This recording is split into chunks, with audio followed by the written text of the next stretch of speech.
o trabalho, enfim. Nunca poderia imaginar o quadro que se desenhava agora aos meus olhos. Não era bem o hospital de sangue, nem o Instituto de Tratamento Normal da Saúde Orgânica. Era uma série de câmaras vastas ligadas entre si e repletas de verdadeiros despojos humanos. Singular vozerio pairava no ar, gemidos, soluços, frases dolorosas pronunciadas a esmo. Rostos escaveirados, mãos esqueléticas, faces monstruosas, deixavam transparecer terrível miséria espiritual. Tão angustiosas foram minhas primeiras impressões que procurei os recursos da prece para não fraquejar. Tobias, imperturbável, chamou a velha servidora que acudiu atenciosamente. Vejo poucos auxiliares, disse admirado. O que aconteceu? O ministro Flacos esclareceu a velhinha em tom respeitoso. Determinou que a maioria acompanhasse os samaritanos para os serviços de hoje nas regiões do umbral. Ah, que multiplicaria dias, tornou ele sereno. Não temos tempo a perder. Irmão Tobias, por caridade! Gritou um ancião gesticulando, agarrado ao leito à maneira de louco. Estou a sufocar! Isto é 1000 vezes pior que a morte na terra. Socorro, socorro! Quero sair, quero ar, muito ar. Tobias aproximou-se, examinou-o com atenção e perguntou: por que teria o Ribeiro piorado tanto? Experimentou uma crise de grandes proporções, explicou a serva. E o assistente Gonçalves esclareceu que a carga de pensamentos sombrios emitidos pelos parentes encarnados é a causa fundamental dessa grave de perturbação. Visto achar-se ainda muito fraco e sem ter acumulado força mental suficiente para desprender-se dos laços mais fortes do mundo. O pobre não tem resistido como seria de desejar. Enquanto o generoso Tobias acariciava a fronte do enfermo, o serviçal prosseguia parecendo. Hoje, muito cedo, ele se ausentou sem consentimento nosso, a correr desabaladamente. Gritava que lhe exigiam a presença no lar, que não podia esquecer a esposa e os filhos chorosos, que era crueldade retê-lo aqui, distante do lar. Lourenço e Hermes esforçaram-se por fazê-lo voltar ao leito, mas foi impossível. Deliberei, então, aplicar alguns passos de prostração. Subtraí-lhe as forças e a motilidade em benefício dele mesmo. Fez muito bem, acentuou Tobias pensativo. Vou pedir providências contra a atitude da família. É preciso que ele receba maior bagagem de preocupações para que nos deixe o Ribeiro em paz. Fixei o doente procurando identificar a expressão íntima, verificando a legítima expressão de um dementado. Ele chamara Tobias como a criança que conhece o benfeitor, mas acusava profundo alheamento de quanto se dizia a seu respeito. Notando minha admiração, o leitor replicou: o pobrezinho permanece na fase de pesadelo, em que a alma pouco mais vê e ouve que as aflições próprias. O homem, meu caro, encontra na vida real o que amontoou para si mesmo. Nosso Ribeiro deixou-se empolgar por numerosas ilusões. Eu quis indagar a origem dos seus padecimentos, conhecer-lhes a procedência e o histórico da situação. Entretanto, recordei as misteriosas ponderações da mãe de Lísias, relativas à curiosidade, e calei. Tobias dirigiu ao enfermo generosas palavras de otimismo e esperança. Prometeu que iria providenciar recurso a melhoras, que mantivesse calma em si próprio, e que não se aborrecesse por estar preso à cama. Ribeiro, muito trêmulo, rosto ceráceo, esboçou muito triste, agradeceu com lágrimas. Seguimos através de numerosas filas de camas bem cuidadas, sentindo a desagradável exalação ambiente. Oriunda, convinha saber mais tarde, das emanações mentais do sangue se congregavam com as dolorosas impressões de morte física e muita vez sob o império dos baixos pensamentos. Reservam-se estas câmaras, explicou o companheiro bondosamente, apenas idades de natureza masculina. Tobias, estou morrendo à fome e sede, bradava um estagiário. Socorro, irmão, gritava outro. Por amor de Deus, não suporto mais, exclamava ainda outro. Coração lanceado ante o sofrimento de tantas crianças, não contive a interrogação penosa. Meu amigo, como é triste a reunião de tantos sofredores e torturados. Este quadro angustioso, Tobias respondeu sem se perturbar. Não devemos observar aqui somente dor e desolação. Lembre, meu irmão, que estes doentes estão atendidos, que já se retiraram do umbral, onde tantas armadilhas aguardam os imprevidentes, descuidosos de si mesmo. Nestes pavilhões, pelo menos, já se preparam para o serviço regenerador. Quanto às lágrimas que vertem, recordemos que devem a si mesmos esses padecimentos. A vida do homem estará centralizada onde centralize ele, o próprio coração. E depois de uma pausa em que parecia surdo a tantos clamores, acentuou: são contrabandistas na vida eterna. Como assim? Atalhei interessado. O interlocutor sorriu e respondeu em voz firme. Acreditavam que as mercadorias propriamente terrestres teriam o mesmo valor nos planos do espírito. Supunham que o prazer criminoso, o poder do dinheiro, a revolta contra a lei e a imposição dos caprichos atravessariam as fronteiras do túmulo e vigorariam aqui também, oferecendo-lhes ensejos a disparates novos. Foram negociantes imprevidentes. Esqueceram de cambiar as posses materiais em créditos espirituais. Não aprenderam as mais simples operações de câmbio no mundo. Quando iam a Londres, trocavam contos de réis por libras esterlinas. Entretanto, nem com a certeza matemática da morte carnal se animaram a adquirir os valores da espiritualidade. Agora o que fazer? Temos os milionários das sensações físicas transformados em mendigos da alma. Realíssimo. Tobias não podia ser mais lógico. Meu novo instrutor, após distribuir conforto e esclarecimento em granel, conduziu-me à vasta câmara anexa, em forma de grande enfermaria, notificando: vejamos alguns dos infelizes semimortos. Narcisa, servidora, acompanhava-nos solícita. Abriu-se a porta e quase cambaleei ante a surpresa angustiosa. 32 homens de semblante patibular permaneciam inertes em leitos muito baixos, evidenciando apenas leves movimentos de respiração. Fazendo isto significativo como indicador, Tobias esclareceu: estes sofredores padecem um sono mais pesado que outros de nossos irmãos ignorantes. Chamamos-lhes crentes negativos. Ao invés de aceitarem o Senhor, eram vassalos intransigentes do egoísmo. Ao invés de crerem na vida, no movimento, no trabalho, admitiam somente o nada, a imobilidade e a vitória do crime. Converteram a experiência humana em constante preparação para um grande sono, e como não tinham qualquer ideia do bem, serviço da coletividade, não há outro recurso senão dormirem longos anos em pesadelos sinistros. Não consegui externar meu espanto. Muito cuidadoso, Tobias começou a aplicar passes de fortalecimento sob meus olhos atônitos. Fim da operação nos 2 primeiros, começamos a expelir negra substância pela boca. De fome furioso, com terríveis emanações cadavéricas. São fluidos venenosos que segregam, explicou Tobias então. Narcisa fazia o possível por atender prontamente a tarefa de limpeza. Grande número deles deixava escapar a mesma substância negra. Foi então que instintivamente me agarrei aos petrechos de higiene e lancei-me ao trabalho com ardor. A servidora parecia contente com o auxílio humilde do novo irmão, ao passo que Tobias me dispensava olhares satisfeitos e agradecidos. O serviço continuou por todo o dia, custando um abençoado suor, e nenhum amigo do mundo poderia avaliar a alegria sublime do médico que recomeçava a educação de si mesmo na enfermagem rudimentar. Capítulo 28. Em serviço. Encerrada a prece coletiva ao crepúsculo, Tobias ligou o receptor a fim de ouvir os samaritanos em atividade no umbral.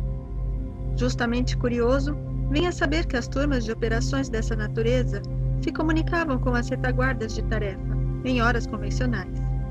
Sentia-me algo cansado pelos intensos esforços despendidos, mas o coração entoava hinos de alegria interior. receber a aventura do trabalho, afinal. E o espírito de serviço fornece tônicos de misterioso vigor. Estabelecido o contato elétrico, o pequenino aparelho sob meus olhos começou a transmitir o recado, depois de alguns minutos de espera. Samaritanos ao Ministério da Regeneração. Samaritanos ao Ministério da Regeneração. Muito trabalho nos abismos da sombra. Foi possível deslocar grande multidão de infelizes, sequestrando às trevas espirituais 29 irmãos, 22 em desequilíbrio mental e 7 em completa inanição psíquica. Nossas turmas estão organizando o transporte. Chegaremos alguns minutos depois da meia-noite. Pedimos providenciar.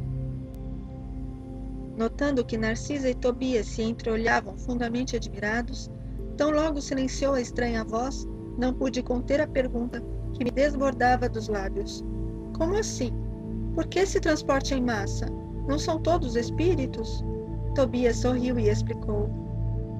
O irmão esquece que não chegou ao Ministério do Auxílio de outro modo. Conheço o episódio de sua vinda.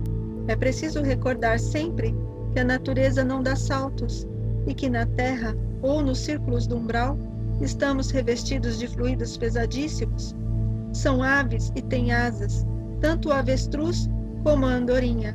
Entretanto, o primeiro apenas subirá às alturas se transportado, enquanto a segunda porta célere as vastas regiões do céu. E deixando perceber que o momento não comportava divagações, dirigi-me a Narcisa ponderando. É muito grande a leva desta noite. Precisamos tomar providências imediatas.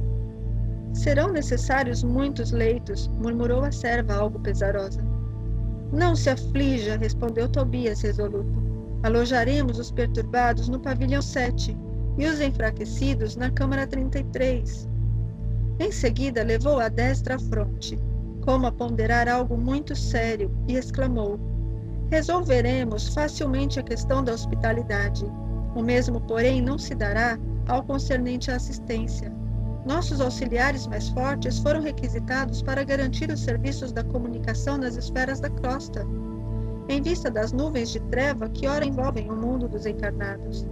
Precisamos de pessoal de serviço noturno, porquanto os operários em função com os samaritanos chegarão extremamente fatigados. Ofereço-me com prazer para o que possa aproveitar. Exclamei espontaneamente. Tobias endereçou-me um olhar de profunda simpatia, mesclada de gratidão, fazendo-me experimentar cariciosa alegria íntima. Mas está resolvido a permanecer nas câmaras durante a noite? Perguntou admirado. Outros não fazem o mesmo? Indaguei por minha vez. Sinto-me disposto e forte. Preciso recuperar o tempo perdido. Abraçou-me o generoso amigo, acrescentando: pois bem, aceito confiante a colaboração. Narcisa e os demais companheiros ficarão também de guarda. Além do mais, mandarei Venâncio e Salústio, 2 irmãos de minha confiança. Não posso permanecer aqui de plantão noturno, em vista de compromissos anteriores. No entanto, caso necessário, você ou algum dos nossos me comunicará qualquer ocorrência de maior gravidade. Traçarei o plano dos trabalhos, facilitando quanto possível a execução. E descortinou-se campo enorme de providências, enquanto 5 servidores operavam em companhia de Narcisa, preparando roupa adequada e petrechos de enfermagem. Eu e Tobias movíamos pesado material no pavilhão 7 e na câmara 33. Não poderia explicar o que se passava comigo. Apesar da fadiga dos braços, experimentava júbilo inexcedível do coração. Na oficina, onde a maioria procura o trabalho, entendendo-lhe o sublime valor, servir constitui alegria suprema. Não pensava francamente na compensação dos bônus hora, nas recompensas imediatas que me pudessem advir do esforço. Contudo, minha satisfação era profunda, reconhecendo que poderia comparecer feliz e honrado perante minha mãe e os benfeitores que havia encontrado no Ministério do Auxílio. Ao despedir-se, Tobias voltou a abraçar-me e falou: desejo a vocês muita paz de Jesus. Boa noite e serviço útil. Amanhã às 8 horas você poderá descansar. O máximo de trabalho cada dia é de 12 horas, mas estamos em circunstâncias especiais. Respondi que as determinações me enchiam de sincero contentamento. A sós com um grande número de enfermeiros, passei a interessar-me pelos doentes com mais carinho. Dentre as figuras de auxiliares presentes, impressionou-me a bondade espontânea de Narcisa, que atendia a todos maternalmente. Atraído pela sua generosidade, busquei aproximar-me com interesse. Não foi difícil alcançar o prazer de sua conversação carinhosa e simples. A velhinha amável semelhava-se a um livro sublime de bondade e sabedoria. Mas a irmã trabalha aqui há muito? Perguntei a certa altura da palestra amistosa. Sim, permaneço nas câmaras de retificação em serviço ativo.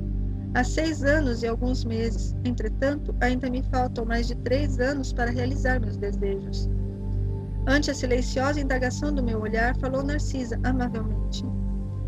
Eu preciso de um endosso muito sério. O que quer dizer com isso? Perguntei interessado. Preciso encontrar alguns espíritos amados na terra, para serviços de elevação em conjunto. Por muito tempo, em razão de meus desvios passados, roguei em vão a possibilidade necessária aos meus fins. Vivia perturbada, aflita. Aconselharam-me, porém, recorrer à ministra veneranda, e nossa benfeitora da regeneração prometeu que endossaria meus propósitos no Ministério do Auxílio. Mas exigiu 10 anos consecutivos de trabalho aqui, para que eu possa corrigir certos desequilíbrios do sentimento. No primeiro instante quis recusar, considerando demasiada exigência. Depois reconheci que ela estava com a razão. Afinal, o conselho não visava interesses dela, e sim ao meu próprio benefício. E ganhei muito aceitando-lhe o parecer. Sinto-me mais equilibrada e mais humana, e creio viverei com dignidade espiritual minha futura experiência na terra. Ia manifestar profunda admiração, mas um dos enfermos próximos gritou: Narcisa, Narcisa!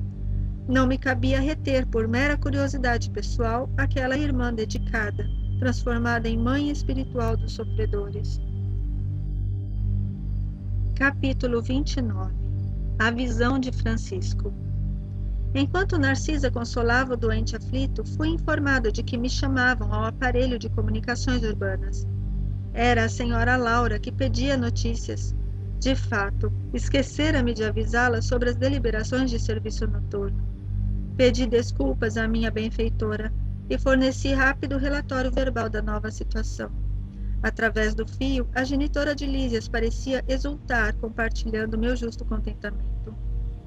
Ao termo de nossa ligeira conversa, disse bondosa: Muito bem, meu filho. Apaixone-se pelo seu trabalho. Embriague-se de serviço útil. Somente assim atenderemos à nossa edificação eterna. Lembre, porém, que esta casa também lhe pertence. Aquelas palavras encheram-me de nobres estímulos. Regressando ao contato direto com os enfermos, notei Narcisa a lutar heroicamente por acalmar um rapaz que revelava singulares distúrbios. Procurei ajudá-la. O pobrezinho de olhos perdidos no espaço gritava espantadiço: Acuda-me, por amor de Deus, tenho medo, medo! E olhar esgazeado dos que experimentam profundas sensações de pavor acentuava: Irmã Narcisa, lá vem ele, o monstro! Sinto os vermes novamente. Ele! Livre-me dele, irmã! Não quero, não quero! Calma, Francisco, pedi a companheira dos infortunados. Você vai libertar-se, ganhar muita serenidade e alegria, mas depende do seu esforço. Faça de conta que a sua mente é uma esponja embebida em vinagre. É necessário expelir a substância azeda. Ajudá-lo-ei a fazê-lo, mas o trabalho mais intenso cabe a você mesmo. O doente mostrava boa vontade, acalmava-se enquanto ouvia os conceitos carinhosos, mas volvia a mesma palidez de antes, prorrompendo em novas exclamações. Mas, irmã, repare bem, ele não me deixa, já voltou a atormentar-me, veja, veja. Estou vendo-o, Francisco, respondia ela acordada, mas é indispensável que você me ajude a expulsá-lo. Este fantasma diabólico, acrescentava a chorar como criança, provocando compaixão. Confie em Jesus e esqueça o monstro, dizia a irmã dos infelizes piedosamente. Vamos ao passe, o fantasma fugirá de nós. E aplicou-lhe fluidos salutares e reconfortadores. que Francisco agradeceu, manifestando imensa alegria no olhar. Agora, disse ele, fim da operação magnética, estou mais tranquilo. Narcisa ajeitou-lhe os travesseiros, mandou que uma serva lhe trouxesse água magnetizada. Aquela exemplificação da enfermeira edificava-me.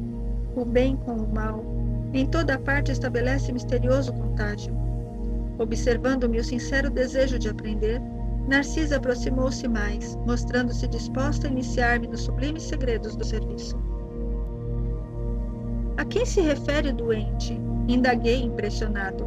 Está, porventura, sediado por alguma sombra invisível ao meu olhar? A velha servidora das câmaras de retificação sorriu carinhosamente e falou: Trata-se do seu próprio cadáver. Que me diz? Tornei espantado. O pobrezinho era excessivamente apegado ao corpo físico e veio para a esfera espiritual após um desastre, oriundo de pura imprudência. Esteve durante muitos dias ao lado dos despojos, em pleno sepulcro, sem se conformar com situação diversa.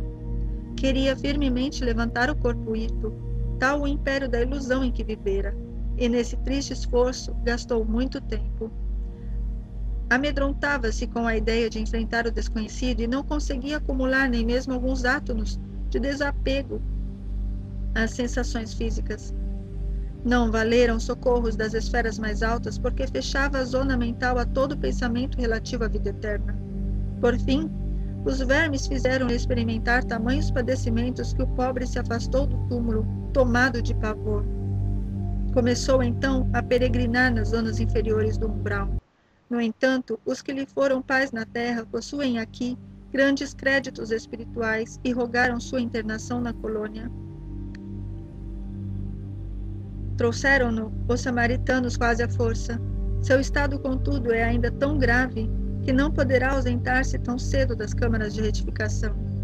O amigo que lhe foi genitor na carne está presentemente em arriscada missão distante de nosso lar. E vem visitar o doente? Perguntei. Já veio 2 vezes e experimentei grande comoção, observando-lhe o sofrimento discreto. Tamanha é a perturbação do rapaz que não reconheceu o pai generoso e dedicado. Gritava aflito, mostrando a demência dolorosa. O genitor que veio vê-lo em companhia do ministro Pádua, do Ministério da Comunicação, pareceu muito superior à condição humana, enquanto se encontrava com o nobre amigo que obtivera hospitalidade para o filho feliz. Demoraram-se bastante comentando a situação espiritual dos recém-chegados nos círculos carnais. Mas quando o ministro Pádua se retirou, compelido por circunstâncias de serviço, o pai do rapaz me pediu lhe perdoasse o gesto humano e ajoelhou-se diante do enfermo. Tomou-lhe as mãos, ansioso, como se estivesse a transmitir vigorosos fluidos vitais, e beijou-lhe a face, chorando copiosamente. Não pude conter as lágrimas e retirei-me, deixando-os a sós. Não sei o que se passou em seguida entre ambos, mas notei que Francisco, desde esse dia, melhorou bastante. A demência total reduziu-se a crises que são agora cada vez mais espaçadas. Como tudo isso comove, exclamei sob forte impressão. Entretanto, como pode a imagem do cadáver persegui-lo? A visão de Francisco, esclareceu a velhinha atenciosa, é o pesadelo de muitos espíritos depois da morte carnal. Apegam-se demasiadamente ao corpo.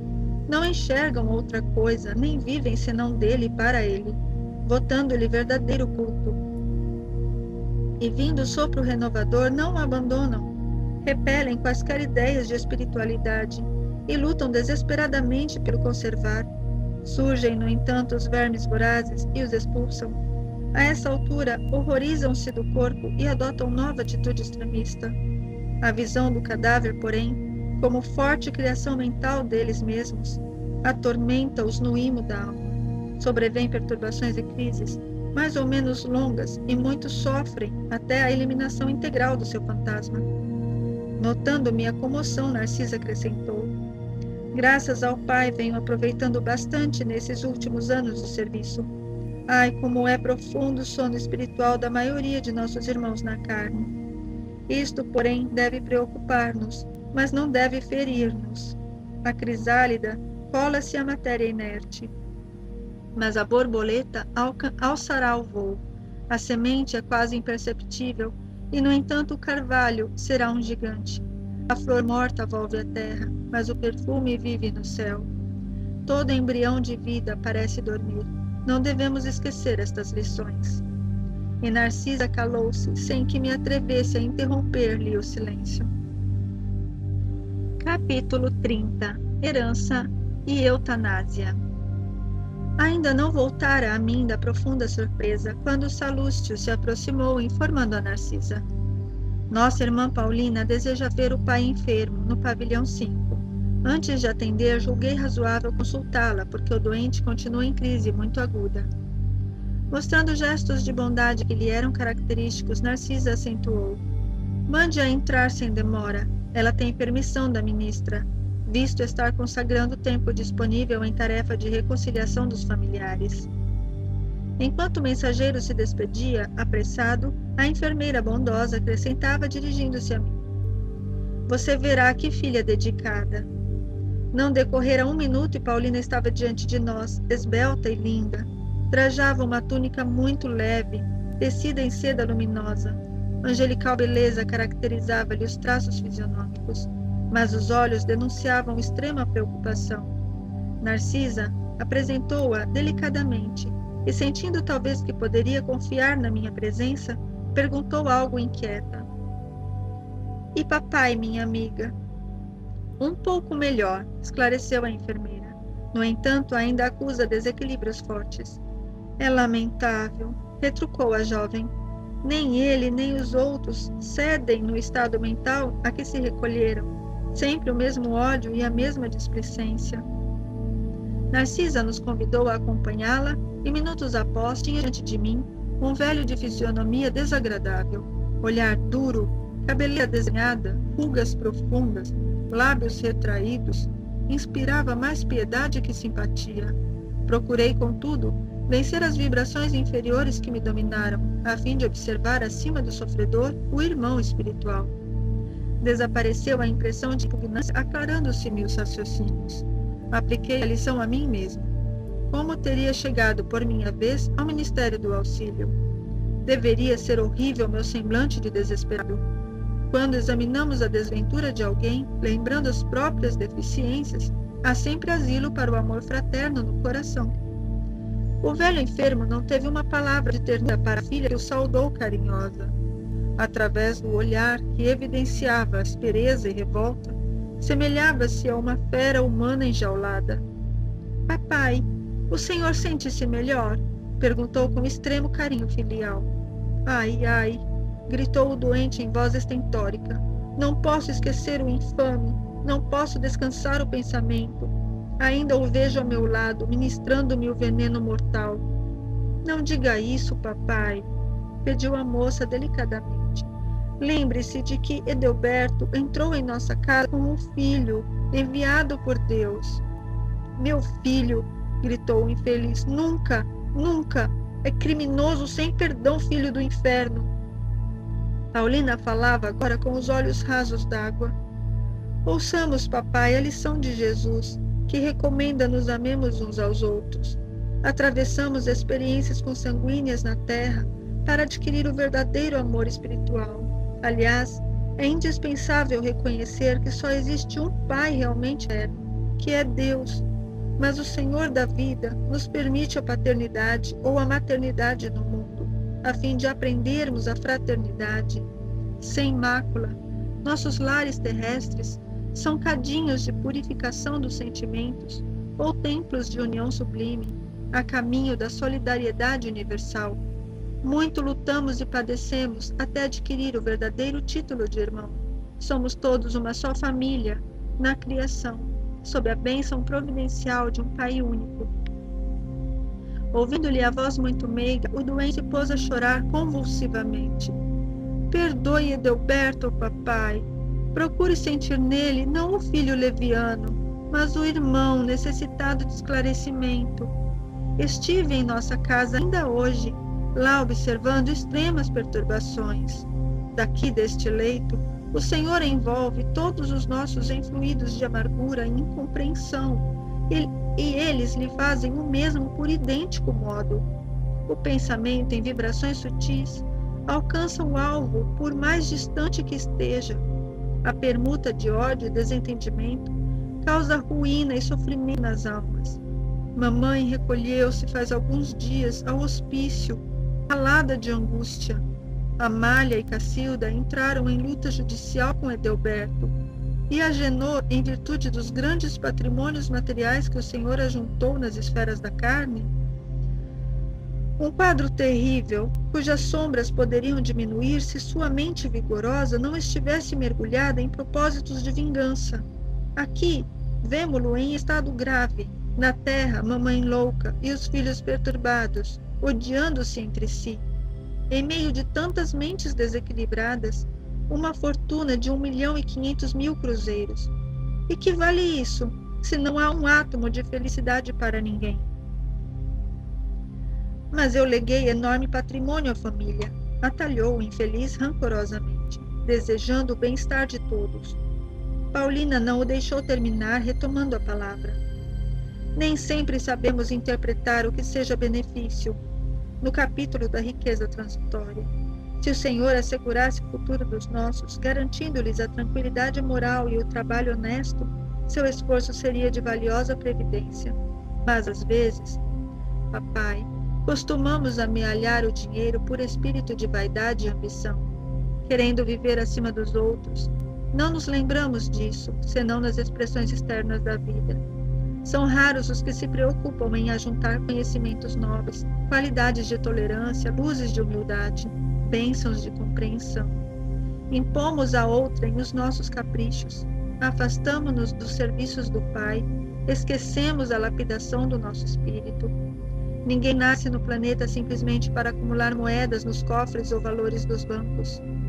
É natural que a vida humana peça o concurso da previdência, e é justo que prescinda da contribuição de mordomos fiéis que saibam administrar com sabedoria, mas ninguém será mordomo do Pai com avareza e propósitos de dominação. Tal gênero de vida arruinou nossa casa. Debalde, noutro tempo, busquei levar socorro espiritual ao ambiente doméstico, enquanto o Senhor e mamãe se sacrificavam por aumentar haveres. Amália e Cacilda esqueceram o serviço útil, e como preguiçosas da banalidade social, encontraram ociosos que as desposaram, visando a vantagens financeiras. Agenor repudiou o estudo sério, entregando-se a más companhias. Edelberto conquistou o título de médico, aliando-se por completo da medicina, e exercendo-a tão somente de longe em longe, à maneira do trabalhador que visita o serviço por curiosidade.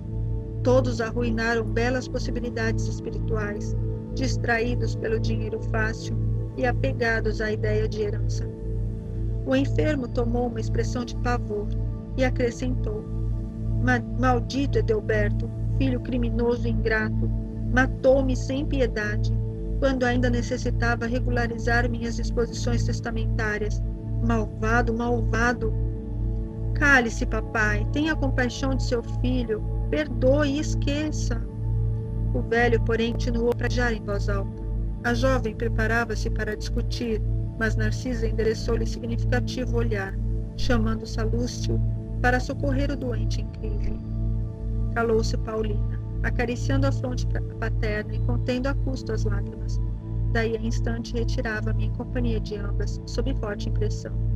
As duas amigas trocaram confidências ainda por alguns minutos, despedindo-se Paulina a evidenciar muita generosidade nas frases gentis, mas muita tristeza no olhar afogado, em justa preocupação.